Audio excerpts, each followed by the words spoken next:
Lição de número 5, calor extremo. Vou dizer aqui para você o versinho que nós devemos memorizar. Ao Senhor agradou esmagá-lo, fazendo-o sofrer. Quando ele der a sua alma como oferta pelo pecado, verá a sua posteridade e prolongará os seus dias. E a vontade do Senhor prosperará nas suas mãos. Meus irmãos, aqui é Deus falando para seu filho Jesus, não para ele, mas com relação a ele. E se você tiver dúvida, você pode ou poderá ler Mateus 26, versículo 39, João 12, versículo 27, livro de Atos, capítulo 2, versículo 23. Você verá ali que esse verso é Deus com relação a Jesus, seu filho. Mas, meus irmãos, quando a vida se torna muito dolorosa, alguns de nós, e eu estou dizendo alguns de nós, rejeitam a Deus completamente. Para outros, há a tentação de mudar a visão sobre Deus. Dá para você entender até aí? A pergunta é: qual é a temperatura máxima que o crisol suporta? Nós já estudamos sobre o crisol. Ponha-se você no lugar de um crisol. Qual é a pressão que você aguenta? O que o inimigo poderá fazer a você e você resistirá ao inimigo em nome de Jesus? Quais os tropeços que faz você quase esquecer de Deus? Irmãos, para muitos que estão vendo e ouvindo esse vídeo, talvez seja impossível, né, crer nisso. Como que alguém agarrado, arraigado em Cristo, pode mudar de uma hora para outra? Se ele está firme em Cristo, como pode apostatar? É sinal que a fé não estava coerente com os sentimentos e com os propósitos dessa pessoa, né? A verdade, meu irmão, é que Deus quer, Deus precisa fazer em nós alguma coisa para nos moldar à imagem de Jesus. Ele precisa fazer alguma coisa. E nós temos que nos esforçar para isso. No decorrer dessa semana, meu irmão, nas outras lições, domingo, segunda, terça, quarta, quinta, sexta, nós vamos ter a oportunidade de estudar, fazer um resumo da lição da semana. E o resumo é por aí, ó. Deus deseja que o conheçamos e que o amemos de todo o nosso coração, colocando-o em primeiro lugar. Amém?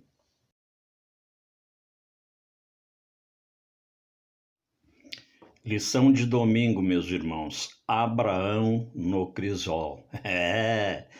Deus colocava também muitos profetas, patriarcas, também no crisol. No caso de Abraão, aqui, como diz a nossa lição, sem explicação, de repente, Deus chamou Abraão para oferecer seu filho como oferta queimada. Mesmo que Abraão julgasse isso aceitável, o que aconteceria com a promessa da herança? Você sabe a história de Isaac, né? Sem o filho, ela não se cumpriria. Mas Deus fez esse teste com Abraão, né? E quando eu vou no livro de Gênesis, capítulo 22, nos versinhos 1 e 2, eu vejo ali que, por que será, né? Para que, por que será, vamos dizer assim, né? Que Deus teria feito isso para Abraão, né? Por que será, né? Então, nesses versinhos 1 e 2 do capítulo 22 de Gênesis, se você for lá, você vai ver que nada mais foi para que Abraão sentisse em sua própria carne o sacrifício feito por Jesus em favor da humanidade. Então, não queira você, você está como os profetas, você está como Abraão esteve, também no chamado crisol. Você poderá passar por pressões e, quem sabe, algumas delas seja para provar a sua fé, né? Foi apenas um teste, né? O Senhor nunca desejou a Abraão que ele matasse seu filho. Não, nada disso. Isso é para você ver como Deus trabalha, né? Às vezes, né? Como Deus trabalha e tem trabalhado, né? Por isso que a gente deve entregar a vida nas mãos dele, porque ele sempre terá o melhor para você e o melhor para mim. Agora, a chave para a sobrevivência e aprendizagem de Abraão, através de todo este processo, foi o fato dele ter conhecido a voz de Deus. Meus irmãos, nós temos que ter esse cuidado, porque a lição da escola sabatina não é apenas um relato. Isso aí para nós também é uma aprendizagem, né? E Abraão, nesse relato todo, ele pôde ouvir a voz de Deus. O que nós temos que também fazê-lo, ouvir a voz de Deus. Porque pode acontecer do inimigo querer trabalhar em você, querer trabalhar em mim. Você pode ouvir, por exemplo, um sermão de um pastor, por exemplo, de uma outra denominação, e você pode ficar, de repente, se perguntando, pondo em dúvida aquilo que você prega, aquilo que você ouve, aquilo que você lê. Então você tem que ter esse cuidado e fazer como Abraão, ouvir apenas a voz de Deus, né?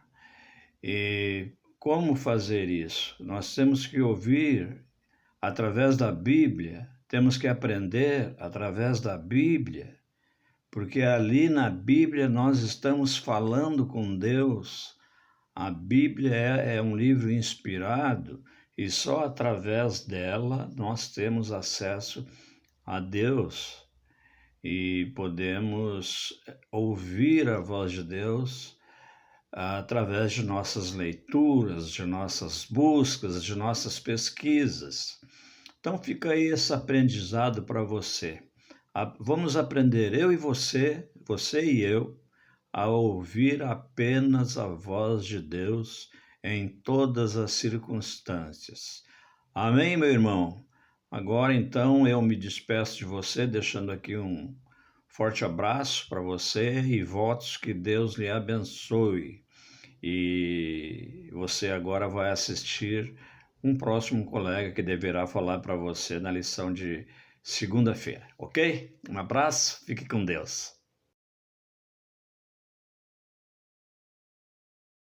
Olá, meu irmão, olá, minha irmã, que bom que nós estamos mais uma vez estudando a lição da Escola Sabatina, que sempre é uma bênção de Deus para nós, estudar a Bíblia de forma de gota em gota, não? Porque nós, cada dia que abrimos a palavra de Deus, hoje, por exemplo, na segunda-feira, vamos estudar o livro de Oséias, capítulo 2, do versículo 2 até o versículo 11. E vamos ver que Deus sempre usa do seu amor para chamar a atenção dos seus filhos. E a lição tem como título Rebelde Israel. A história de Oséias tem lições poderosas para nos ensinar. A situação desse profeta é singular. Vejam, sua esposa Gomer fugiu e teve filhos com outros homens. Apesar da infidelidade da esposa de Oséias, Deus disse a ele que a levasse de volta para casa e lhe demonstrasse amor, irmãos. Vocês entendem essa situação? Como é que alguém que é traído, que sua esposa sai de casa, tem outros filhos com outros homens, e Deus, em vez de dizer para ele, despreze essa mulher, deixa ela de lado, nunca mais fala com ela? Não, Deus diz, busque-a e trata com amor. Essa história devia ser uma parábola sobre Deus e o povo de Israel.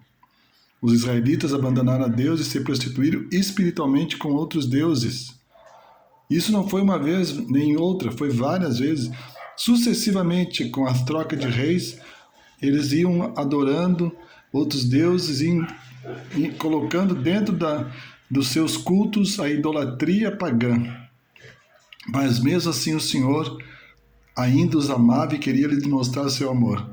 E Deus usou então o profeta Oséias para mostrar a sua situação particular e dizer que essa era a situação do povo de Israel. O povo de Israel tinha prostituído com outros deuses, tinha abandonado a Deus e estava longe de Deus, mas Deus ainda os amava. Deus nunca abandona o seu filho, Deus nunca nos deixa em dificuldades, Ele apenas prova o nosso caráter em meio à dor e à dificuldade, mas Ele está ali do nosso lado, sofrendo. Foi assim que aconteceu com Daniel na cova dos leões, assim que aconteceu com os amigos de Daniel na fornalha quente. Deus não evitou que eles entrassem na fornalha, mas Deus entrou junto com eles. E Deus mostra nessa lição de segunda que Ele está conosco nos momentos de dor, dificuldades, de lutas, e que nós precisamos confiar plenamente nele. Continuando na parte de segunda-feira ainda, essa história levanta duas questões importantes sobre a maneira de considerar Deus quando Ele nos leva ao arrependimento. Primeiro, arriscamos não reconhecer que Ele está atuando em nosso benefício. Porque Deus permite que nós somos provados para nos levar ao arrependimento, para nós sairmos do caminho errado que estamos e voltarmos para o Senhor. Segunda situação, corremos o risco de interpretar mal a Deus quando Ele está trabalhando. Podemos reconhecer que o Senhor está atuando, mas não gostar do que Ele faz. Por quê? Porque nós estamos sofrendo, nós estamos passando por uma dor, uma angústia, nós estamos vendo alguém que a gente ama sofrer e a gente gostaria que essa pessoa deixasse de sofrer, mas Deus, Ele está nos provando nesse momento. Porque o povo de Israel era que pecava, não era Deus. E Deus, como não sabia que o pecado separa o homem de Deus, o pecado nos leva à morte, Deus querendo nos salvar para a vida eterna, o que Ele faz? Ele se aproxima do ser humano, permite a prova, Ele permite ver até onde o ser humano vai, Ele fica do lado, permitindo que o ser humano, ao chegar à dor, em vez de se revoltar contra Deus, que ele tenha o sentimento de amor, de entrega total a Cristo, reconhecendo que Deus é o Todo-Poderoso, Ele pode curar, Ele pode transformar, Ele pode nos abraçar nos momentos mais dolorosos da nossa vida. Por isso, querido, não desista de Deus nos momentos mais difíceis da sua vida. Deus está aí do seu lado, mesmo nos momentos de dor, de angústia, mesmo que você possa ter achado, onde está Deus? Por que eu estou sofrendo? Será que Deus está ouvindo as minhas orações? Deus está ouvindo as nossas orações. Diz a Bíblia, buscá-lo-ei e os achareis quando buscarmos de que forma? De todo o nosso coração. O objetivo da prova é nos purificar e nos levar de volta aos braços do nosso Deus, Criador e mantenedor da nossa vida. Nunca desistimos de Cristo. Nunca desistimos de Deus. entregamos-nos completamente a Ele nos momentos mais duros e Ele estabelecerá a nossa vida. Essa é a minha oração por mim e por vós. Amém.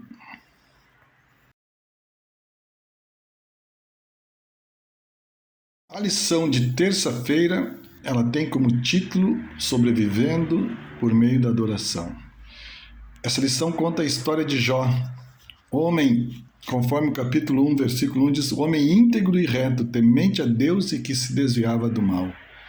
Então, um dia onde os filhos de Deus estavam reunidos, apareceu Satanás como representante da terra, que ele usurpou, né? Afinal ele enganou Eva e Adão e usurpou o direito de ser o representante da terra, que era Adão e Eva. Mas ele, usurpador, apareceu diante de Deus. E Deus então faz uma pergunta: você reparou no meu servo Jó? Deus então cria uma situação para que Satanás coloque algumas situações e diz o seguinte: ele só te adora e é fiel a ti porque tu enche ele de bens, de filhos, de tudo que é do bom e do melhor. Então ele disse: deixa eu mexer nas algumas coisas de Jó, ver se ele vai continuar te adorando. E Deus permitiu toda aquela catástrofe que aconteceu sobre a vida de Jó. Ele não perdeu só os animais, seus bens, ele perdeu todos os 10 filhos. E Jó foi provado profundamente. Olha, eu vou dizer um negócio para vocês. Eu acho que nenhum de nós, nos dias de hoje, poderia passar por uma tremenda prova como Jó passou. Porque Jó, você ter 10 filhos, perder os 10 filhos. Eu nem vou me preocupar muito aqui em salientar os bens materiais. A riqueza que Jó tinha e principalmente a sua saúde, que foi abalada também por quem sabe, um monte de úlcera pelo corpo, onde ele cheirava mal.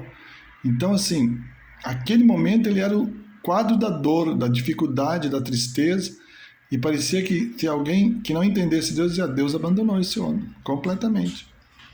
Mas aí nós entendemos, nós vemos Jó tendo uma decisão, uma atitude completamente diferente daquela que nós imaginávamos que ele tivesse, ou que nós teríamos.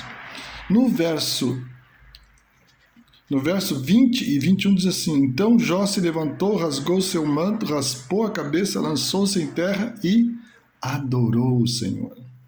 E disse: saí do ventre da minha mãe e não voltarei. O Senhor me deu e o Senhor tomou. Bendito seja o nome do Senhor. Jó, no meio da dor, no meio da provação, no meio da dor mais profunda, ele adorou a Deus e reconheceu que se ele veio para esse mundo sem nada, ele poderia voltar sem esse mundo sem nada.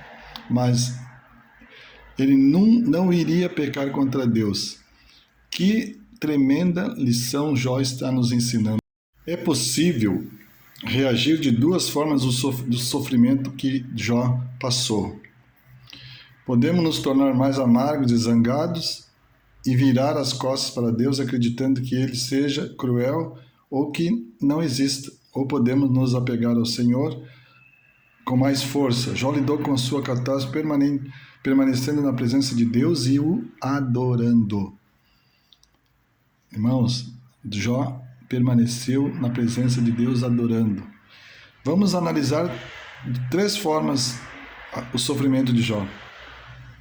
Primeiro, Jó aceitou seu desamparo e reconheceu que não tinha direito a reivindicar nada. No saí do ventre da minha mãe e no voltarei. Ele entendia que tudo pertencia a Deus e Deus dava do jeito que ele bem entendia. Segundo, Jó reconheceu que Deus tinha o controle total da situação. O Senhor o deu e o Senhor o tomou. Deus é o dono do universo. Deus pode dar e te retirar quantas vezes Ele quiser. Terceiro, ele concluiu reafirmando sua crença na justiça divina. Bendito seja o nome do Senhor. Queridos, eu não vou ser aqui hipócrita dizer que realmente essa é a atitude ideal do ser humano quando está em comunhão com Deus, reconhecendo tudo isso sem reclamar de Deus. Se Deus nos dá, Deus pode tirar.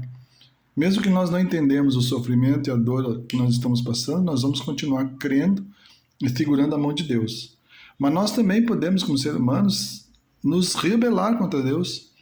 Senhor, o Senhor permitiu que eu perdesse a minha casa, a minha empresa e também a minha família. E depois disso ainda eu peguei uma doença que parecia lepra. Como, Senhor? Ou o Senhor é cruel demais comigo, ou o Senhor não existe, o Senhor me abandonou. Porque eu não te abandonei, mas o Senhor me abandonou, e o que adiantou ser fiel? Essa é uma reação que normalmente o ser humano tem. Mas Jó permaneceu fiel a Deus, e eu gosto que no verso 20 diz que ele lançou-se em terra e adorou a Deus. Queridos, quando nós estivermos passando por grandes provações, esse é o momento de adorarmos a Deus, reconhecer o seu poder, a sua grandeza, a sua divindade, a sua onipotência, a sua onipresença e a sua onipresença. Que Deus nos encha do seu amor nos momentos mais difíceis para passarmos pelas dificuldades, que nós permanecemos fiéis a Ele e que Ele nos abençoe para sermos provados e aprovados por Ele. É a minha oração por mim e por vós. Amém.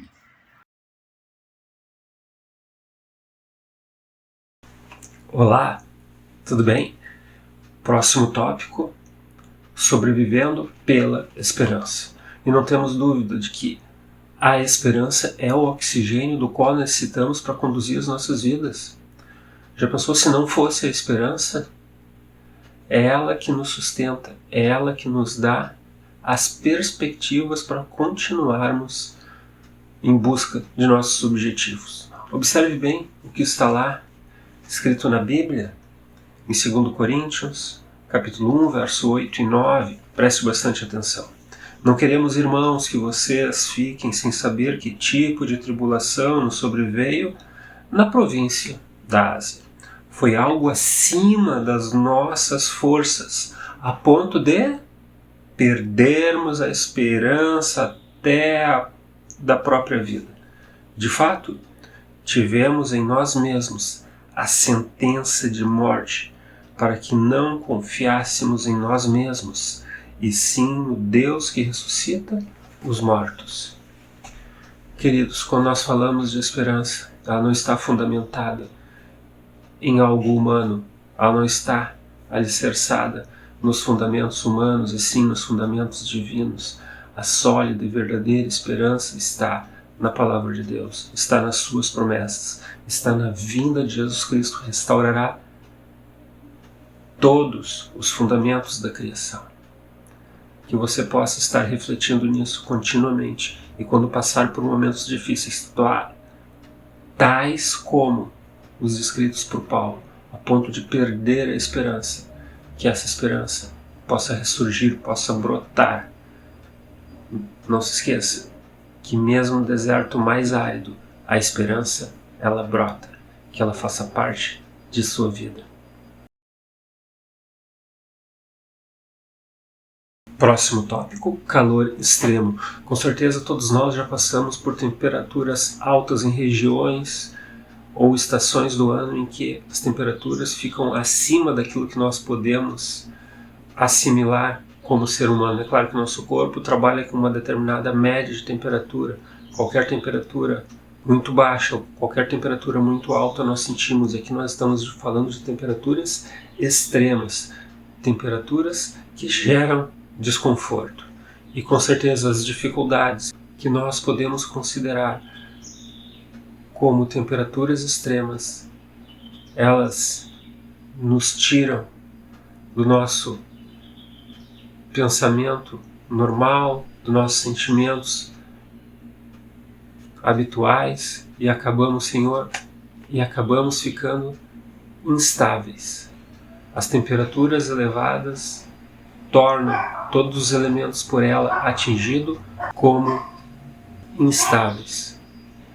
Se você aquecer um metal a alta temperatura, você vai tornar esse metal instável, ou seja, você vai poder manipulá-lo, você vai poder mudar a forma dele. E as temperaturas instáveis mexem conosco, as temperaturas altas, extremas, nos abalam. Preste atenção no que está lá em Isaías 43, verso 2, uma grande promessa que Deus nos dá. Quando passares pelas águas, eu serei contigo.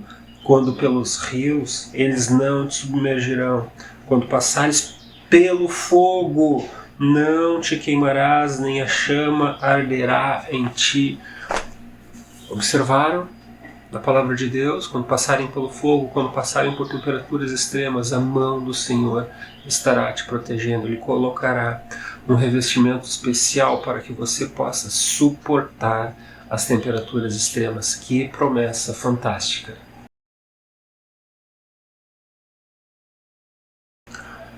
Concluindo o nosso estudo, o que nós podemos afirmar?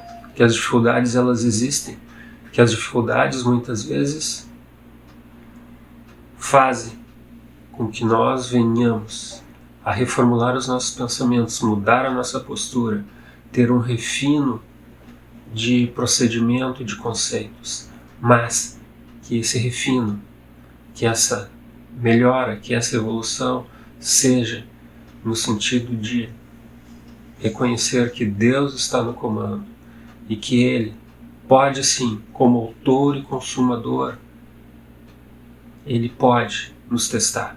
Se nós somos testados nos mais diversos aspectos da vida, você é testado na escola, você é testado na família, você é testado no trabalho, você é testado no clube que você frequenta, enfim, você é testado de diversas formas. Por que Deus, que é o Criador, não poderia testá-lo? Deus pode sim nos testar. E talvez alguns testes não sejam agradáveis para nós na primeira percepção, mas quando fizermos uma reflexão mais profunda, veremos que aquele teste, aquela provação, foi justamente para o nosso crescimento. Esse é um Deus que nos modela, que nos aperfeiçoa. Coloque-se nas mãos do Criador e que você possa tirar bons resultados dos testes, das provas, porque Deus deseja o seu crescimento. Nos encontramos na próxima semana com um novo estudo. Até lá. Tchau, tchau. Ajuda-nos, Pai, a vivermos com alegria, como recomenda a Tua palavra, em toda e qualquer situação. Encha o nosso coração de alegria e de paz, por favor, em nome de Jesus. Amém.